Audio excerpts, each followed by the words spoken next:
किसान के आलसी बेटे। एक बार की बात है जब गांव में एक बहुत मेहनती किसान रहता था। किसान के 3 बेटे थे।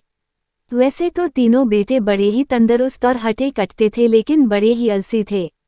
वे अपना सारा समय सोने में बिताते या फिर यहाँ वहाँ घूमते।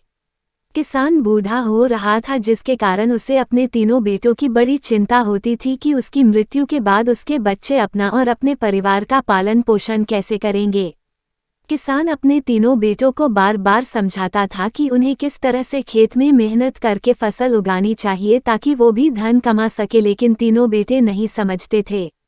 एक दिन किसान को एक तरकीब सूझती है और वह अपने तीनों बेटों को बुलाता है और कहता है, देखो बच्चों, मैं अब बूढ़ा हो रहा हूँ, तो मेरी मृत्यु के बाद तुम्हारा जीवन चलता रहे, इसके लिए मैंने अपने खेत में कई साल पहले ढेर सारे सोने के सिक्के छुपाए थे। तो मेरी मृत्यु के बाद तुम उसे खोदकर निकाल लेना और आपस में बांट लेना। तीनों बेटे किसान की बात ध्यान से सुनते हैं और उनके मन में लालच आ जाता है और वे आपस में निर्णय लेते हैं कि वे अपने पिता की मृत्यु का इंतजार ना करते हुए अभी ही वह सारे सोने के सिक्के खेत से निकाल लेंगे।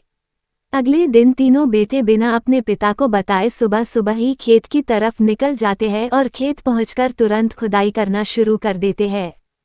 तीनों दिन भर मेहनत करके पूरे खेत की खुदाई कर देते हैं, लेकिन उन्हें वहां एक भी सोने का सिक्का नहीं मिलता। तीनों बेटे निराश होकर घर वापस चले जाते हैं। फिर अगले दिन अपने पिता से पूछते हैं, पिताजी, आपने तो कहा था कि आपने खेत में सोने के सिक्के छुपाए हैं, लेकिन हमने तो पूरे खेत की खुदाई कर ली और हमें कुछ भी नहीं मिला।